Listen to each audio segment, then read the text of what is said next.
ಎಲ್ರಿಗೂ ನಮಸ್ಕಾರ. So Nandini booth franchise ಬಗ್ಗೆ ಒಂದು ಇನ್ಸ್ಟಾಗ್ರಾಮ್ ವಿಡಿಯೋ ಮಾಡಾಕಿದೆ. ಸೊ ಅದು ಫುಲ್ ವಿಡಿಯೋ ಬೇಕು ಅಂತ ಎಲ್ಲರೂ ಕಮೆಂಟ್ ಮಾಡಿದ್ದೀರಾ.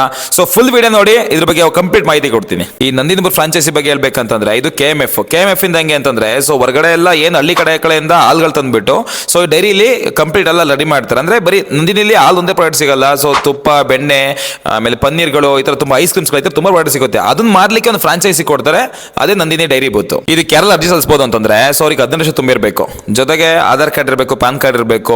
ಸೊ ನೀವು ಯಾವ ಅಂಗಡಿ ಅಂದ್ರೆ ಯಾವ ಲೊಕೇಶನ್ ಮಾಡ್ತೀವಿ ಅಂದ್ರೆ ಅದು ಕಮರ್ಷಿಯಲ್ ಸ್ಪೇಸ್ ಆಗಿರಬೇಕು. ಸೊ ಅದ್ರ ರೆಂಟಲ್ ಅಗ್ರಿಮೆಂಟ್ ಕೂಡ ಇರಬೇಕು. ಸೊ ಇಷ್ಟು ಮಾಹಿತಿ ನಿಮ್ಮ ಹತ್ರ ಇತ್ತು ಅಂತಂದ್ರೆ ನೀವು ಅದಕ್ಕೆ ಅರ್ಜಿ ಸಲ್ಲಿಸಬಹುದು. ಇದಕ್ಕೆ ಮೇನ್ ಏನಪ್ಪಾ ಅಂದ್ರೆ ಬಂಡವಾಳ. ಸೊ ಬಂಡವಾಳ ತುಂಬಾ ಜನ ಕೇಳ್ತೀರಾ ಏನೇನ್ ಬೇಕು ಅಂತ. ಸೊ ಬಂಡವಾಳ ಏನಿಲ್ಲ. ಸೊ ನಿಮ್ಮ ಹತ್ರ 2 to 3 lakhs ಇದ್ರೆ ನಾರ್ಮಲ್ ಆಗಿ ಒಂದು ಚಿಕ್ಕ ಬೂತ್ ಮಾಡಬಹುದು. ಸೊ ಇಲ್ಲ ನೀವು ಒಂದು ದೊಡ್ಡ ಬೂತ್ ಮಾಡ್ತೀನಿ, ಸೊ ಹೋಲ್ಸೇಲ್ ಮಾಡ್ತೀನಿ ಅಂದ್ರೆ ಒಂದು 8 to 10 lakhs ಬೇಕಾಗುತ್ತೆ. ಸೊ ಇದು ಅದಕ್ಕೆ ಅವರೇ ಕೂಡ ಎಲ್ಲ ಫ್ರಿಜ್ ಗಳನ್ನು ಸಪ್ಲೈ ಮಾಡ್ತಾರೆ. ಐಸ್ ಕ್ರೀಮ್ ಮಾಡಕ್ಕೆ ಕೆಲವೊಂದು ಕೋಲ್ಡ್ ಫ್ರಿಜ್ ಗಳನ್ನು ಸಪ್ಲೈ ಮಾಡ್ತಾರೆ. ಆಮೇಲೆ ಮೇಲ್ಗಡೆ ಏನು ನಿಮ್ ನಂದಿನಿ ಅಂತ ಮೇಲ್ಗಡೆ ಬೋರ್ಡ್ ಇರುತ್ತಲ್ಲ, ಸೊ ಬೋರ್ಡ್ ಕೂಡ ಅವರೇ ಪ್ರೊವೈಡ್ ಮಾಡ್ತಾರೆ. ಸೊ ಇಷ್ಟು ಬಂಡವಾಳ ನಿಮಗೆ ಒಂದು ಚಿಕ್ಕದಾಗಿ ಮಾಡ್ತೀವಿ ಅಂದ್ರೆ 2 to 3 lakhs ಬೇಕಾಗುತ್ತೆ. ಇಲ್ಲ ದೊಡ್ಡ ಮಟ್ಟಕ್ಕೆ ಮಾಡ್ತೀವಿ ಅಂದ್ರೆ 8 to 10 lakhs ನಿಮಗೆ ಇನ್ವೆಸ್ಟ್ಮೆಂಟ್ ಬೇಕಾಗುತ್ತೆ. ಇದೊಂದೇ ಅಲ್ಲ ಗುರು, ಸೆಕ್ಯೂರಿಟಿ ಡೆಪಾಸಿಟ್ ಕೂಡ ಇಡಬೇಕು 50,000. ಮತ್ತೆ ರಿಫಂಡ್ ಮಾಡ್ತಾರೆ. ಸೊ ನಾವು ಕೊನೆಗೆ ಸ್ಟಾಪ್ ನ ಕ್ಲೋಸ್ ಮಾಡ್ತೀವಿ ಏನಂದ್ರೆ ಅದು ಮತ್ತೆ ರಿಫಂಡ್ ಮಾಡ್ತಾರೆ.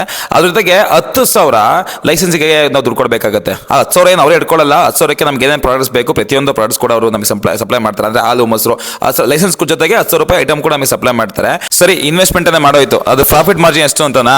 ಸೊ ಪ್ರಾಫಿಟ್ ಮಾರ್ಜಿನ್ ಬಂದು ನೀವು ಸ್ಮಾಲ್ ಅಂಗಡಿ ಮಾಡ್ತೀವಿ ಅಂದ್ರೆ ಸ್ಮಾಲ್ ಬೂತ್ ಮಾಡ್ತೀವಿ ಅಂತಂದ್ರೆ ನಿಮಗೆ ಒಂದು 2 to 3% ನಿಮಗೆ ಮಾರ್ಜಿನ್ ಕೊಡ್ತಾರೆ. ಇಲ್ಲ ನೀವು ಲಾರ್ಜ್ ಸ್ಕೇಲ್ ಒಂದು 8 to 10 lakhs ಇನ್ವೆಸ್ಟ್ ಮಾಡಿ ಒಂದು ದೊಡ್ಡ ಬೂತ್ ಮಾಡ್ತೀವಿ ಅಂತಂದ್ರೆ ನಿಮಗೆ ಒಂದು 5 to 6% ಮಾರ್ಜಿನ್ ಅಂತ ನಿಮಗೆ ಸಿಗುತ್ತೆ. ಸೊ ಇಷ್ಟೆಲ್ಲ ಮಾತಾಡ್ತೀನಿ ಹೆಂಗ್ ಅಪ್ಲೈ ಮಾಡಬೇಕು ಅಂತನಾ? ಸೊ ಇದಕ್ಕೆ ಅಪ್ಲೈ ಮಾಡಬೇಕು ಅಂದ್ರೆ ಅಫಿಷಿಯಲ್ ವೆಬ್ಸೈಟ್ ನನ್ನ ಡಿಸ್ಕ್ರಿಪ್ಷನ್ ಅಲ್ಲಿ ಹಾಕಿದ್ದೀನಿ, ಅಲ್ಲಿ ಹೋಗಿ ಬೇಗ ಅಪ್ಲೈ ಮಾಡ್ಕೊಬಿಡಿ. ಗುರು, ನೀವು ನಂದಿನಿ ಬೂತ್ ಮಾಡೋದು ಒಂದೇ ವಿಚಾರ ಅಲ್ಲ. ಸೊ ನಂದಿನಿ ಬೂತ್ ಮಾಡಿದಾಗ ನನಗೆ ಪ್ರಮೋಷನ್ ಮಾರ್ಕೆಟಿಂಗ್ ಮಾಡ್ಕೊಳ್ಬೇಕು. ಬರೀ ನಂದಿನಿ ಬೂತ್ ಮಾಡ್ಕೊಂಡಿದ್ದೀವಿ ಬಂದು ಕಸ್ಟಮರ್ ತಗೊಂಡು ಹೋಗ್ತಾರೆ ಅಂತಲ್ಲ. ನೀವೇನ್ ಮಾರ್ಕೆಟಿಂಗ್ ಮಾಡ್ಕೊಂಡ್ರೆ ಮಾತ್ರ ನಿಮ್ಗೆ ಬಿಸ್ನೆಸ್ ಆಗೋದು. ಯಾರು ಬೇಕಾದ್ರು ಬಂದು ತಗೊಂಡು ಹೋಗ್ಬಿಡ್ತಾರೆ. ಅಲ್ಲಿರೋ ಐಸ್ ಕ್ರೀಮ್ಸ್ ಇರ್ಬೋದು, ಮತ್ತೆ ಬೇರೆ ಪ್ರಾಡಕ್ಟ್ಸ್ ಸೇಲ್ ಆಗಬೇಕು ಅಂದ್ರೆ ಮಾರ್ಕೆಟಿಂಗ್ 100% ನೀವು ಮಾಡಲೇಬೇಕು. ಇಲ್ಲಾಂದ್ರೆ ನೀವು ಬೂತ್ ಮಾಡಿದೆ ವೇಸ್ಟ್ ಆಗ್ಬಿಡುತ್ತೆ.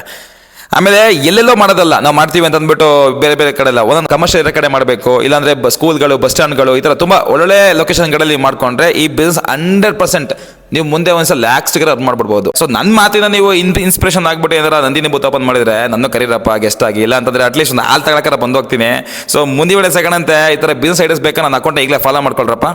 ಜೈ ಹಿಂದ್.